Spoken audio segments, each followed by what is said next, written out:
Awareness, the final frontier. These are the explorations of Jonathan Robinson and Brian Tom O'Connor. Their continuing mission, to discover fresh new paths to the mystery within, to seek out new joys and new methods of awakening, to boldly go into the heart of expanded consciousness. This is Awareness Explorers.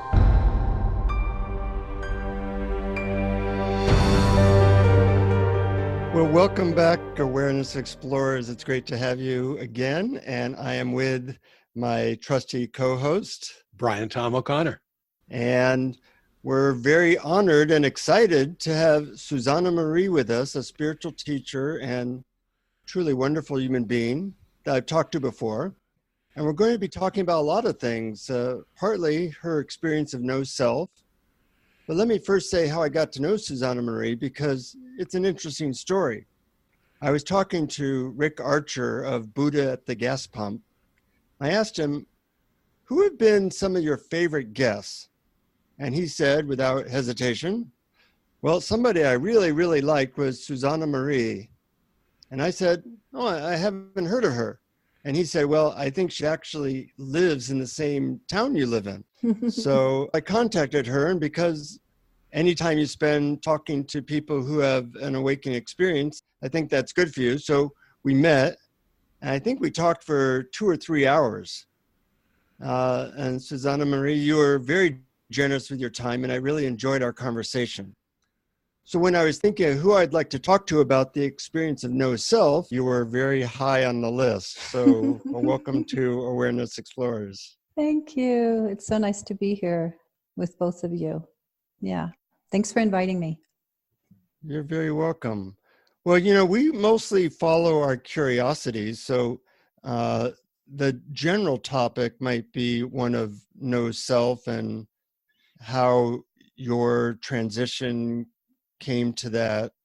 But feel free to also say anything that you think might be useful to our listeners who are basically trying to awaken and integrate awakening experiences into daily life.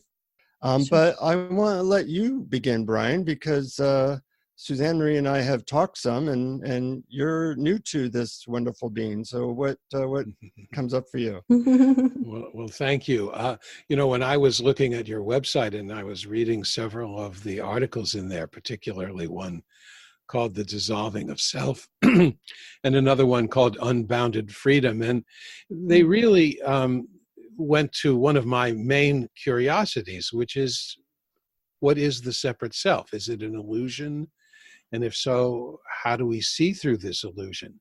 And so I'm very curious about that from all different angles, including your experience of it and how others might see through this illusion. So first of all, is the separate self an illusion? And how so? Well, language creates a lot of meaning. Yes. And definition, as you know. So if we didn't have that, the language of separate self, how would we be defining an aspect of ourself that maybe feels out of sync? Maybe we'd have different ways of relating to it. Maybe we'd say feeling disconnected, feeling disconnected from the whole. Some pain, maybe he's feeling some pain, some suffering, rather than creating a feeling of as if there's an entity that is the separate self. And now there's the separate self, and now, like when we start to develop spiritually, and at times we feel for instance, the inner unification, and the feeling of separate self falls away. And then maybe that feeling reemerges. We would maybe use different kinds of words. So it's not that the word is bad or anything like that. It's just that when we start to create we create more separation out of solidifying the idea of a separate self. Does that make sense? Yes. So, in other words, by talking about it that way, we create a concept of a thing. Yeah, And exactly. therefore, it is separate from other things, and we are separate from each other in that way. Yeah, very, very, very true. That's how it is. And then we start to have a relationship, positive and negative, with that thing, Mm-hmm. That we and created maybe through language. through language. Mm-hmm. Exactly. Yeah, we created it through language. And since we live mostly, especially in Western culture, in our head, the language that we create becomes kind of our reality after a time. We're not looking at the actuality in the moment. We're just relating to concepts. That's true. And we relate to ourselves as a concept, as you know, Mm. and see ourselves as an object within You know, awareness. I had a very interesting experience this last week. I was at a meditation retreat. Mm. And at some point during the meditation retreat, you have breaks, you meditate for a few hours. And after one of the meditations, the best way I could describe it is I had no sense of self, which is an unusual experience for me. Mm. And I realized something was different, so I was trying to understand what was different. And I tried to think about my past. And it was almost like painful. I couldn't go there. Mm. It just seemed like my mind wouldn't go there, and I couldn't go into the future. I was just there. And then somebody came up to me and started talking to me. And I'm like appreciating how wonderful a being this is. I'm just there with her. At some point in the conversation, I realized she was talking about my books and how they had impacted her life. And she was telling me, and I started laughing because she thought she was talking to the author of these books. And I had no relationship to that person whatsoever. So I just started giggling, and it struck me as ludicrous that she saw a connection where I didn't. Yeah. And I'm wondering, for you, what's it like? I know that at one time you've been a spiritual seeker for a long time. And at one time you went into what you called unity consciousness. And then that changed to what might be called no self.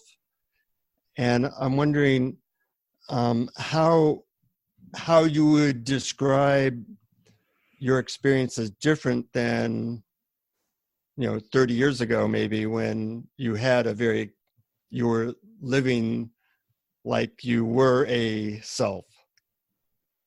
How would you describe that transition or the difference between those two experiences? Yeah, that's a good question. First of all, yes, there was a feeling of self, but it never felt completely true. It always sort of had an off feeling, and I was aware at a young age that there was something that was off and didn't feel right. Mm-hmm. I didn't have the non-dual language, like it didn't feel true, but it didn't feel right. And it was kind of like what I was describing with Brian about without the language, without definition of separate self, we just have different kind of maybe feeling words. Something feels off. I don't feel completely at ease. So Mm-hmm. that had been part of my teenage years and very early adulthood, and then it led me to seek the wholeness that I would drop into now and then. I mean, the only way we know we're feeling off and not feeling, the seamlessness of reality, which is our natural state, is by having known it at some point. You have to have a reference point. Otherwise, what are you seeking? You're only seeking something that you already know. Yeah. Or else you wouldn't know to seek. It just would be, the state, the current state. So Now I'm thinking I'm forgetting that question of yours. So what was it again? Well, I'm basically asking how would you say your experience has changed over time, and what is it like from your perspective to not have a sense of self and live your life? Okay, yeah, that's right. Okay. So I was going backwards in order to be able just to, for those who haven't heard any of my other interviews Mm-hmm. about my earlier life, that I wasn't solidified in the separate self. Mm-hmm. It just never wanted to take. And so I started early, to want to undo and come back to what many of us call the natural state. Mm-hmm. So there was a sense of unity. There was a sense of knowing what unity is, because there had been a kind of a flow of going in and out of it throughout my childhood and early adulthood. And so when I would leave that seamless field of awareness and come back to feeling the dissonance of the separate self, it would hurt. Mm-hmm. So that's what I was trying to point to, that created a seeker to want to return home. I think that's the best use of a seeker. A seeker is a wonderful thing when used in a constructive way. Yeah. It takes you back home. So I did all kinds of things, and to meditation and yoga and all kinds of things. And unity eventually solidified.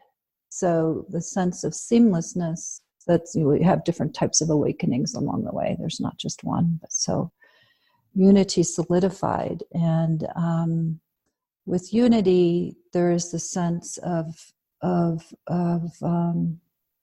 non-separation. So you can still differentiate and still be able to sense what's yours and what's theirs, and and here and there, and objects and all that stuff. But there's a field that where you feel the molecules you feel one with the molecules of everything, even if there's a difference. So I lived in that unity state for probably 8-9 years before then this no self thing took place. Is it hard to function in that state? Like drive a car? Yeah, I mean, I think that there is a kind of an adjustment period that can take place, with every shift of consciousness. Mm-hmm. There's an adjustment period, and depending on how radical a shift it is, it's kind of like taking, the old record players and taking the needle from one song and putting it all the way over here to another place. It's kind of like, you're somewhere else, and you have to kind of adjust to the new, what's happening there with that song. Mm. So, but some people, it happens, it can happen so many ways that we lean and grow into unity kind of sometimes very gently, like waves coming to a shore, very gentle waves, and where you barely notice, that the shore is slowly being taken away by these waves. Yeah. So it can happen very slowly, but sometimes even there, like with me, it was happening gradually, more and more seamlessness, was feeling more at ease within my being, and realizing there really is no separation between myself and the outer reality. And then sometimes a big, wave, a rogue wave will come and go and crash, and then it'll take a bunch of land away. And that would be like, for me, the moment when unity really kicked in. It never did a back and forth, never did a, mostly in and sometimes out, or, sometimes in, mostly out, kind of, or, whatever, wherever you weren't oscillating anymore. Right. And when it was done, it was kind of like, it didn't ever return. So that shift was significant enough to have to adapt to. And, you adapt. That's what we do, especially when we have context. Context is very important, meaning good teachings, maybe a helpful teacher or a sangha or something. Context. Mm-hmm. So, so once I adjusted to that, but see, we have to remember and realize that unity is a very pleasant change in consciousness. And so it's not like, oh, where did my old state go? It's not like we're vying for it again. It's more, as far as experiences go, it's like the best in terms, it's a beautiful way to live. It's our natural state. Mm-hmm. Yeah, so I adapted to that for a very long time. And that was wonderful time. And I'm happy to talk about that. But you asked about then the no self, going into no self, which I didn't term that. I didn't make that term up. Actually, that term came from Bernadette Roberts. Uh-huh. That term probably was used thousands of years in different ways. But to specifically point to something that I think we're just kind of catching up evolutionarily, spiritually, to the possibility of what spirituality is meant to point to the whole time. And we just kind of lose sight of it, that there really is no separate self and there's no I that resides here. They say that in almost all traditions, I think. Mm-hmm. There's no I, whether it's spirit or, whatever, but there's no personal I. And when that foundation, when it's really through and through emptied out, that is a huge change in consciousness. I think a lot of people worry that if they lost their sense of self, that their life or everything would fall apart and they wouldn't be able to do anything. And it was actually a thought for me too. So it was interesting to see this experience this past week and in other times that life goes on fine, actually much better usually, without self-referencing, and life flows through one. A strong sense of self is not needed really to get things done. But I'm wondering how you would say how decisions get made. Well, I'm glad you had that experience. It's like we get these tastes in order to help rewire the nervous system and the brain, and to also bring some calmness to the mind, and also to point for the body that it functions quite well without mind, playing a huge part. That something else, some other kind of intelligence kicks in, and it knows exactly what it's doing. So I think that we get dips, and tastes of this, and eventually it makes that shift permanently. So, and by then, so if it does that back and forth and gently, the more it's nice. That's a nice, graceful way to enter new territory. It's like going to a totally new country, or maybe another planet. Another planet, yeah. So if you were just propelled to that other planet, maybe we wouldn't fare so well. But if we get little visitations, and then get back home, and longer visitations, we start to get in sync and realize that everything's fine there. So decisions are being made anyway by life. It's just the mind. It kind of imagines that it's controlling things, and part of it. And it's kind of like training wheels. You got to take the training wheels off eventually, and we ride just fine. That which we really are rides just fine. And so there's no need to really have to think and access mind for functioning to happen. It's just like, when you're driving a car and you go offline for a while and you realize you're driving just fine and you come back and go, whoa, I'm really glad that I got it. Everything's fine. Mm-hmm. Right? Yeah, It's kind that's of a good analogy. kind of a weird feeling sometimes. And it's like that. It's like that. But then you just live like that and you don't think about it. Because like you said, self-referencing went away. The ability to, or maybe the desire, but the ability actually eventually just goes away, where the capacity to look at oneself and self-reference, and that is a mind capacity to bend on itself and to look at itself and create subject-object polarity through that mechanism.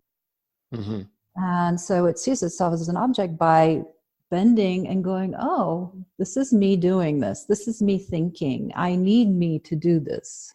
I need that mechanism. Me doesn't exist, but it's a mechanism of mind.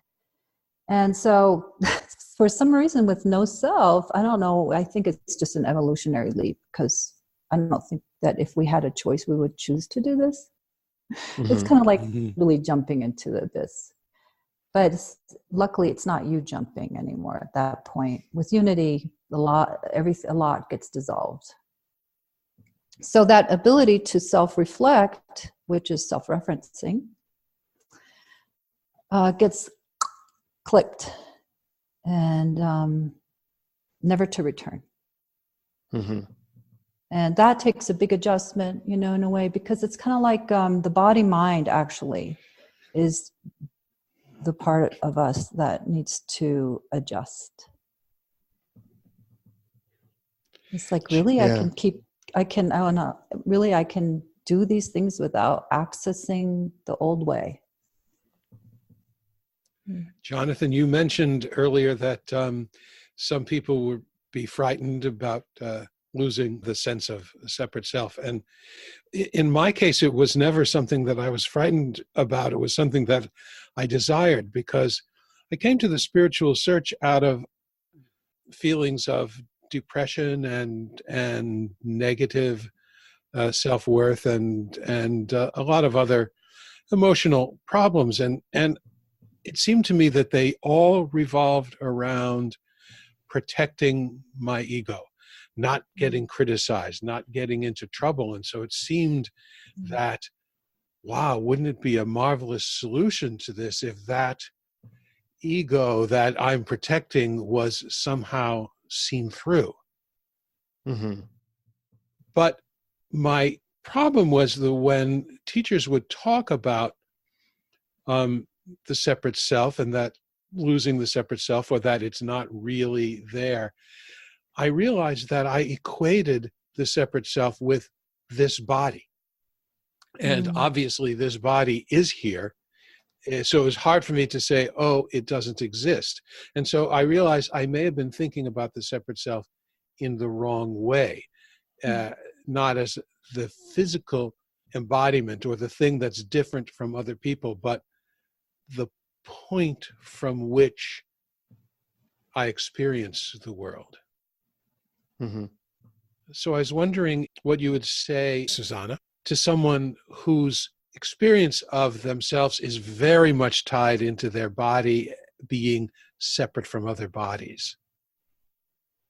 Well, first of all, the only way that I would really speak with anyone about this is if they were truly interested, and yes, if it was coming from a sincere place, and not just a mental desire to know, but because not to make it wrong to have a mental desire to know only, but the answer will come from a different place based on where they're coming from and their real sincerity. So if it's a real sincere wish to know, what is it that falls away and what remains, I would feel into where they're at, and maybe speak to the animal part, which is our body, and speak to it in a way of bringing some calmness and peacefulness through understanding that the body remains, and it's very intelligent, and it already is the divine as it is. It's God made manifest. We're God made manifest. And that really what's happening, and the invitation is to return back to our true nature, which is in harmony with life. And the falling away of the separate self is coming back to harmony, so that we feel that peacefulness and the oneness, that is our birthright. Mm-hmm. And similar to a tree, I like to bring tree analogies in, and nature analogies, that it knows what it is and it doesn't question it. It doesn't have, it's not complicated. And so we return back to a simplicity, an uncomplicated way. And it feels right. It's what we're meant to, how we're meant to live. Mm-hmm. Mm-hmm. I love when you talk about the natural state, because that seems so true to me. That anger and depression and anxiety and stuff seems like all the stuff that's added on to the natural state. That's all the stuff that's sort of veiling it. And when we just return to just pure experiencing without an idea of how I'm supposed to be or how the world is supposed to be, that it settles somehow into a natural state, a kind of an original way.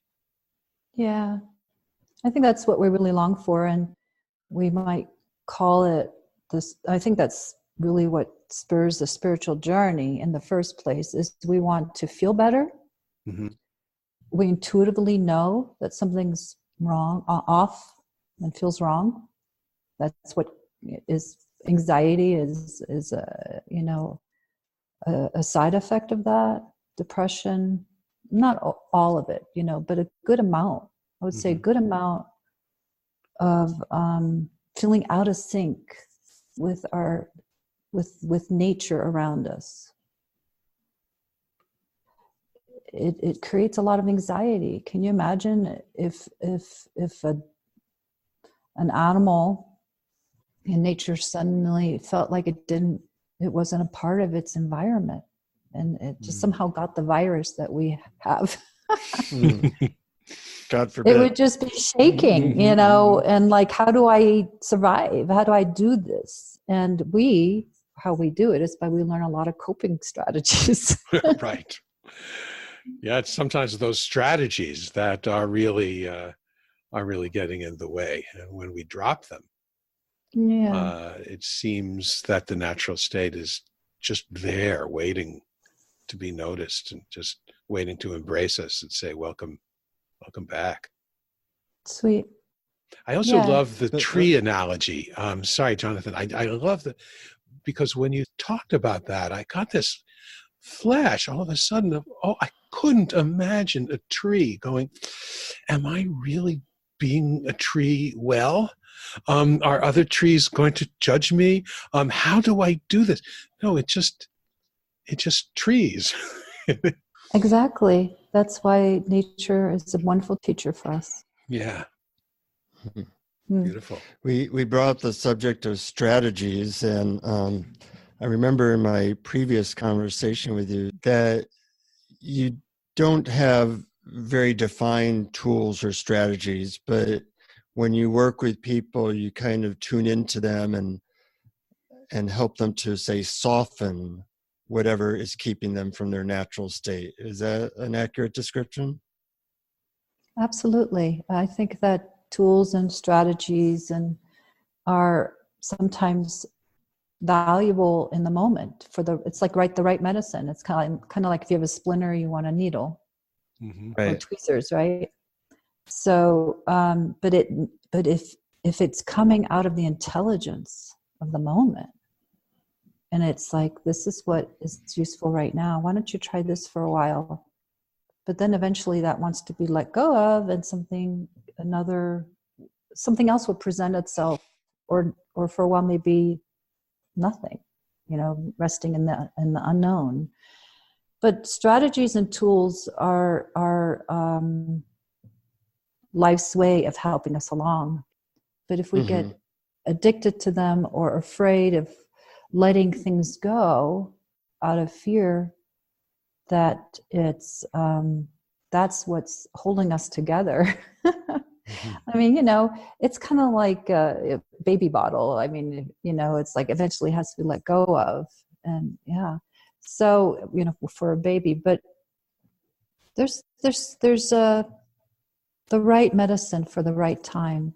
And eventually all things can be let go of. And then the natural intelligence that we are is what is fully on board and guiding and directing. And we don't need any more tools and strategies to navigate this world that we are a part of. I love that description, and it's one that I don't think a lot of spiritual seekers actually really get, because we get attached to our systems and our strategies and our tools, and it's very much in the moment, what is needed now, and that can change many times a day, much less over a 10-year period. But there's probably an art and maybe a science to being able to see what's needed, or maybe nothing's needed. Exactly. And I guess sometimes you kind of help people to do that in your sessions with people. Yeah, absolutely. Yeah, it all arises from the moment, and being able to deeply tune in and listen to where someone's at, and not just on the emotional human level or psychological human level, but on the spiritual evolutionary scale level, like where they're at, and what may be needed, and what support may be good. Not just to make them feel safe and comforted, but to also kind of help further, kind of maybe keep moving in the direction of, if that's what they want. Yeah. If that's really the heart's longing only, of course. But the great undoing, this is a great undoing that takes place.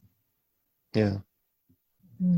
I recently talked to somebody who is I consider very awakened, and I asked her, do you have negative emotions? And her answer was kind of funny to me. She said, I don't really relate to the question. I don't relate to a you.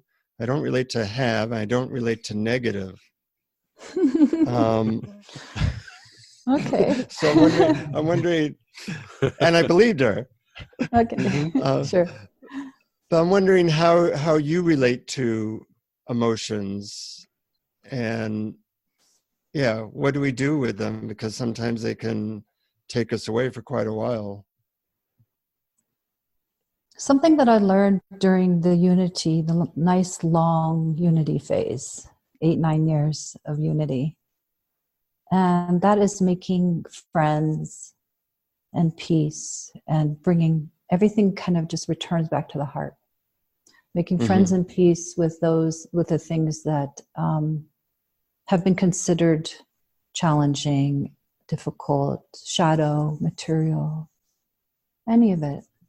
Because there always will be something that comes up, that comes out of the shadow, because we can't be aware of everything at once all the time. Yeah. So unity really helps, and you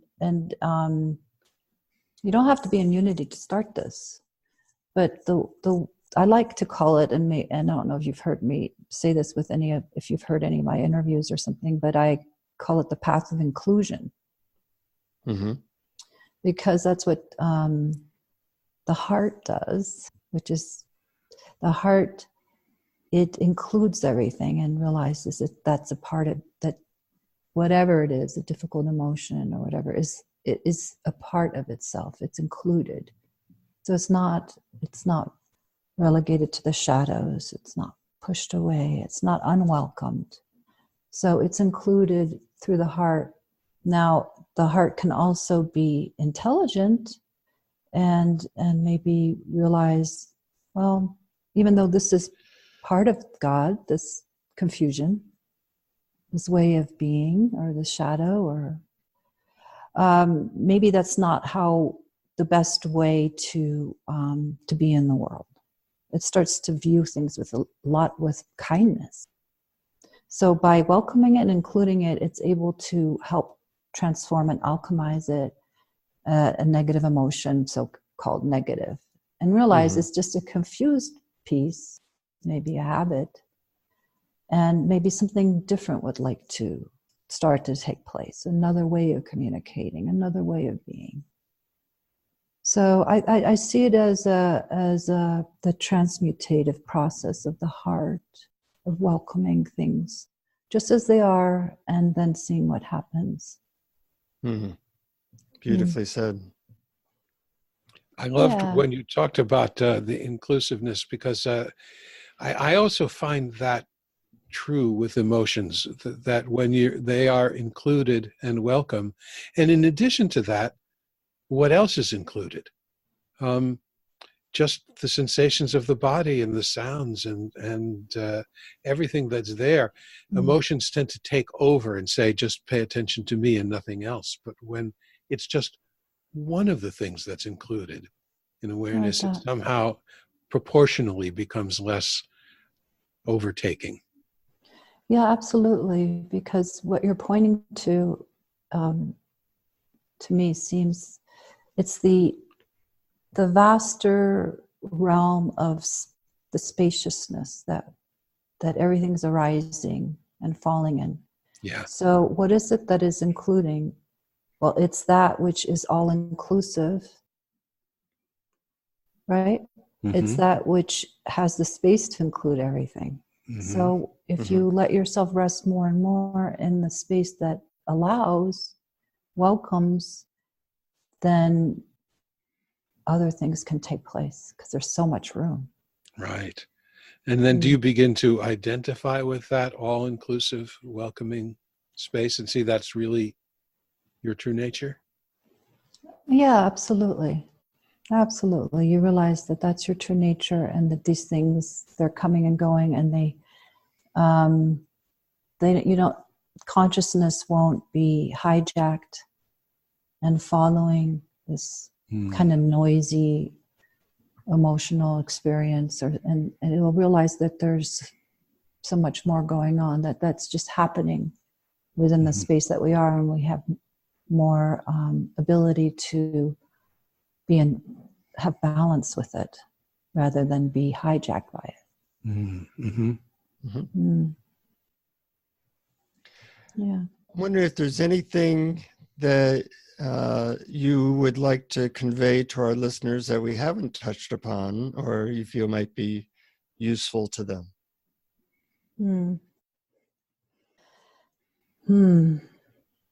Well, I do feel like the path of the heart is very, very important to include in one's spiritual search.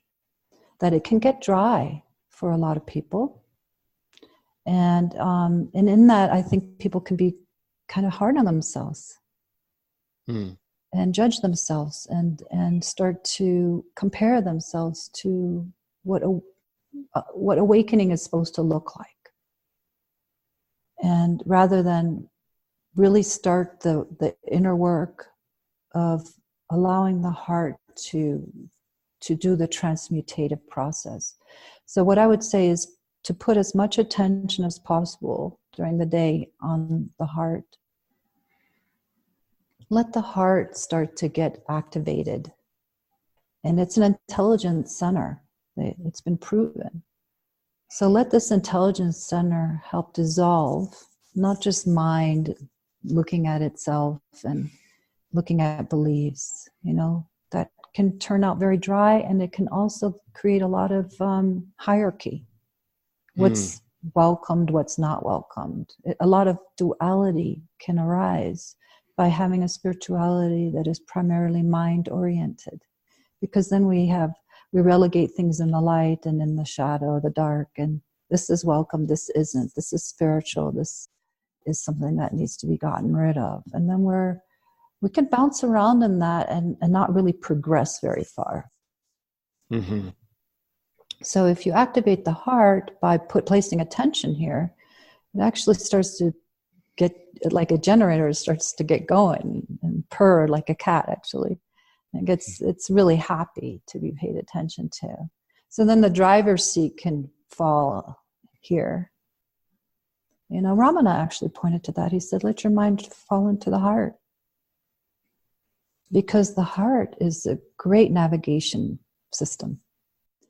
And it is that which reconciles duality. Mm-hmm. It is that which makes peace with polarity, with opposites, with the paradox. So the heart will look at something and it can still have, discrimination and say, nah, I don't think I'll do that. No, I don't want to hang out with that person. Just because the heart is activated doesn't mean it's going to be a big, very relaxed puppy. I have a new puppy, so I'm thinking a lot about dogs and animals right now. Yeah, but it actually can be very discerning, but it can be discerning with love, even like love can be a no, but it doesn't close itself off and put it like no because that is bad and that is. It rejects it. It's more like no and, it's more like no and I think I'll go do this and I'll put my attention here. But it transmutes really truly. Like if there was an alchemizing stone, like of the ancients, they were talking about what is alchemy? It really is the heart in this case, what we're talking about, the great transmuter. I'm very glad I asked that question because that was a wonderful answer. Oh, thank you.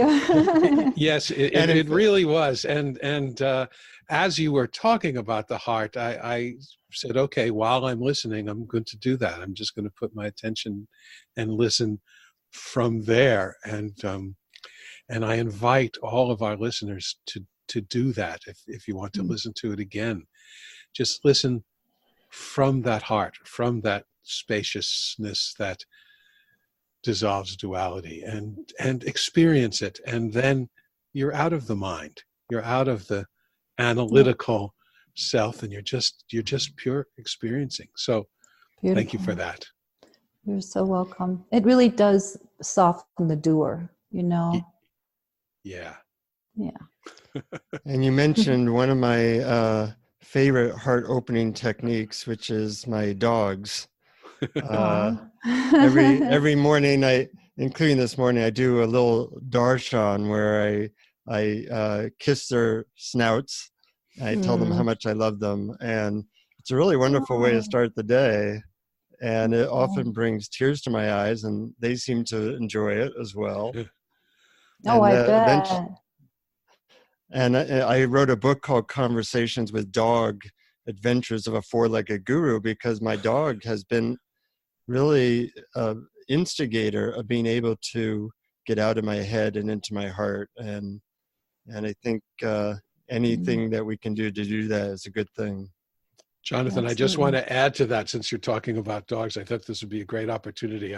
One of my very dear friends, Bridget, who's a very wise person, says that if you're having a problem, ask yourself, is this a problem that a dog would notice you're having?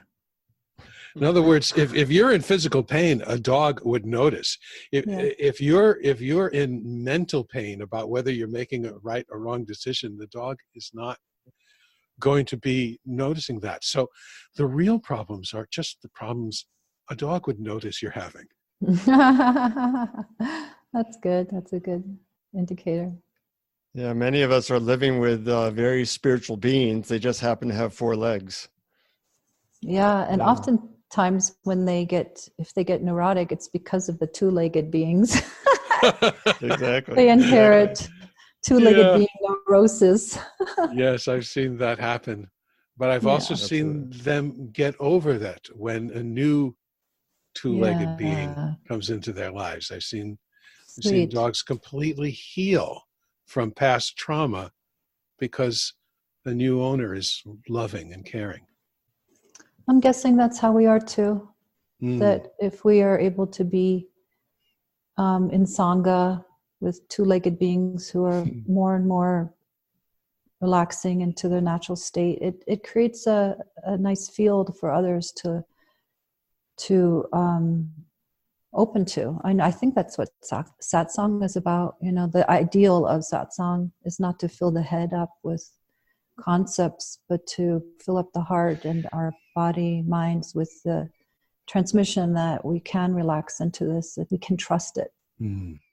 Lovely. Well, I feel that in spending time with you, Susanne Marie, it's a blessing to Thank you so much. to have that transmission, that sangha, and reminders. And I hope our listeners also are tuning into that as well. Well, I feel that with the two of you. I feel like it's a space we're sharing, and I'd love to tune into the audience, and we can all share in it together. Mm-hmm. Yes. At the end of our interviews, we often ask people if they can maybe share a short guided meditation. Sure. That you think might be useful to folks, and if something comes up, now would be a good time for that.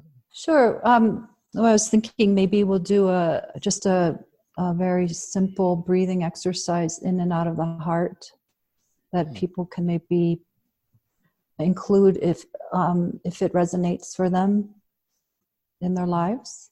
I think that would be lovely. Great, thanks. I'd like to just preface it by explaining that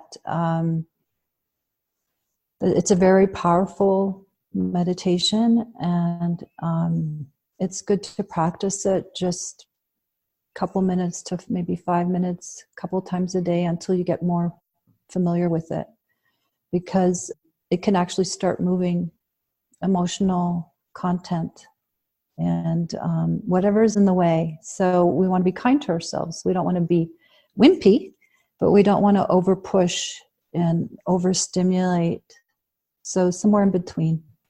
So people to really trust themselves for when they feel like that's enough, or maybe they would like a little more. Eventually you don't have to do it all the time, but it'll really activate the heart center, this breathing meditation. So I'm going to close my eyes, and I invite you to close your eyes as well.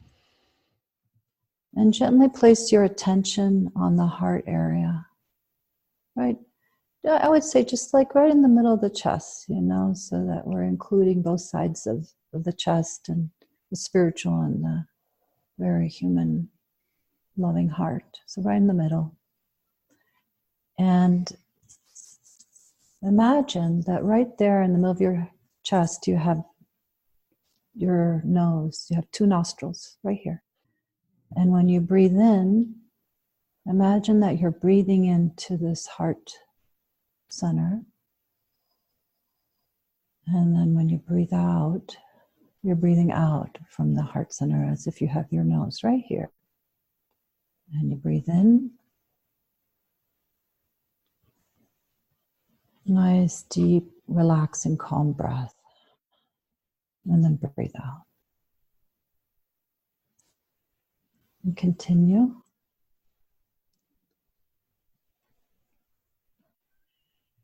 Breathing in and breathing out. And it might take some adjustment, of like, oh, how does this work? Just let yourself relax into it and breathe in.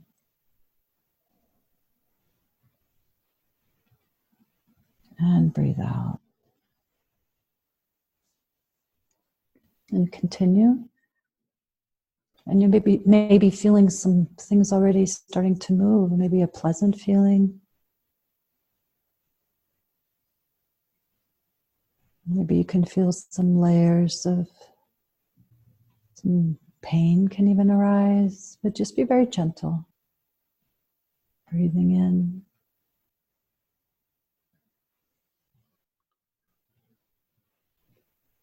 And breathing out.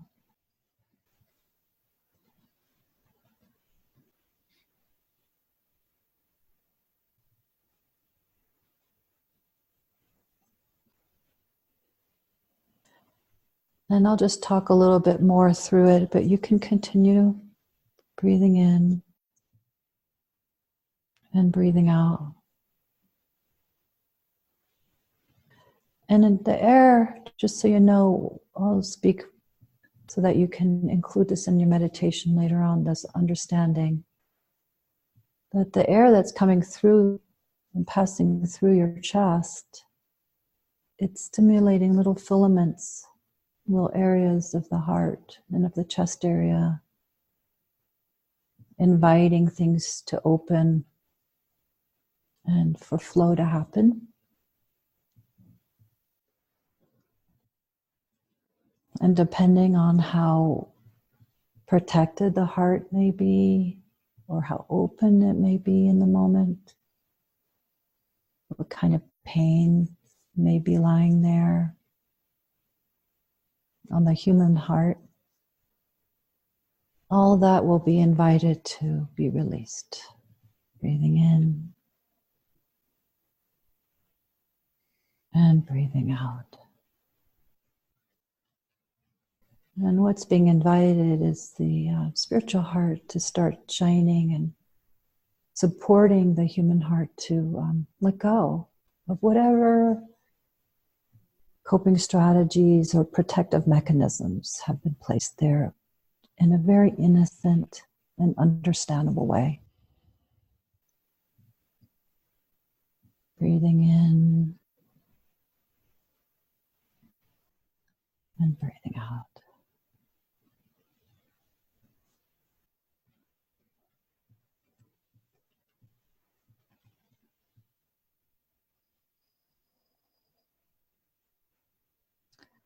And then I'll bring in one more piece to this for if you'd like to include in the future. I wouldn't include it immediately because you want to be practicing this breathing in and breathing out exercise through the heart for a good while, a month or two or whatever. You can see how it feels. Maybe it will point organically when it's time to do part 2 of the exercise.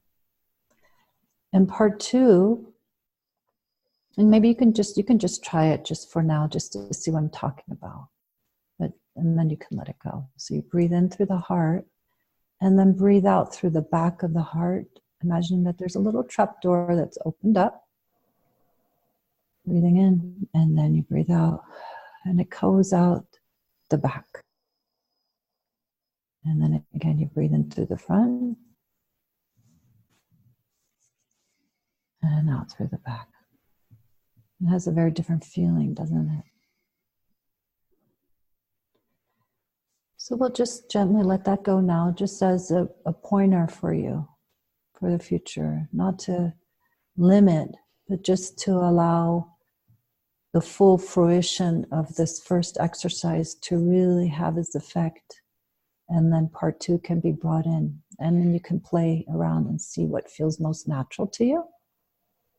Let's again end with the first part of the exercise, breathing into the front of the heart, letting it stay there. And then breathing out the front of the heart. A few more times. See, then it has room to really fill up. And fill up the chambers and see and just get cozy and at home there and then breathe out.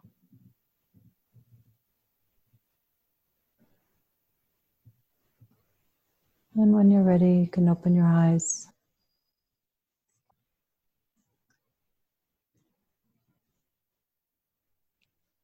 And you can bring this into your life, and it'll really start activating the heart center. Maybe you can feel it now. Feels really nice. And if you encounter anything, your audience encounters anything that is a little sticky, a little a little painful, you can do it gently and then let it go, and don't over-activate.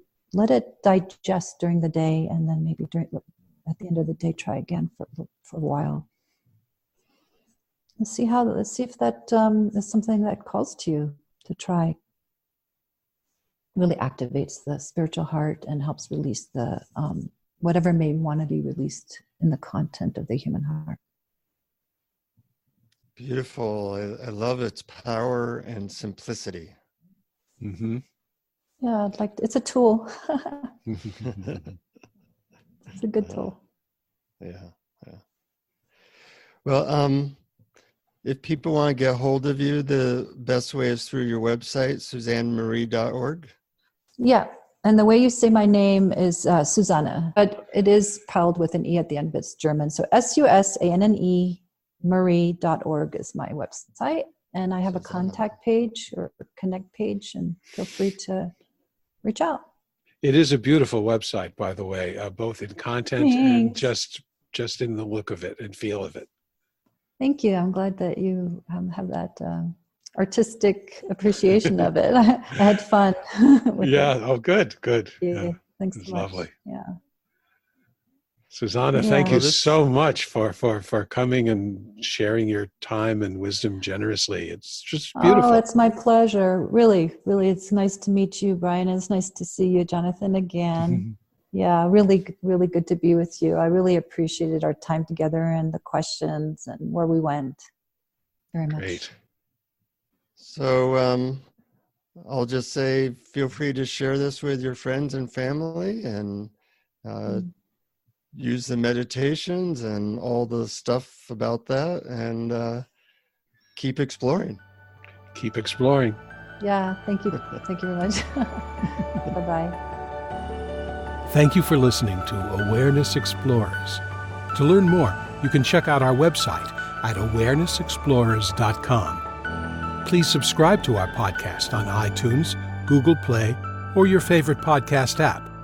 And we'd love it if you would post a review. And please share our link on Facebook and with family and friends, because knowing yourself as awareness is the greatest gift you can give yourself or someone you love.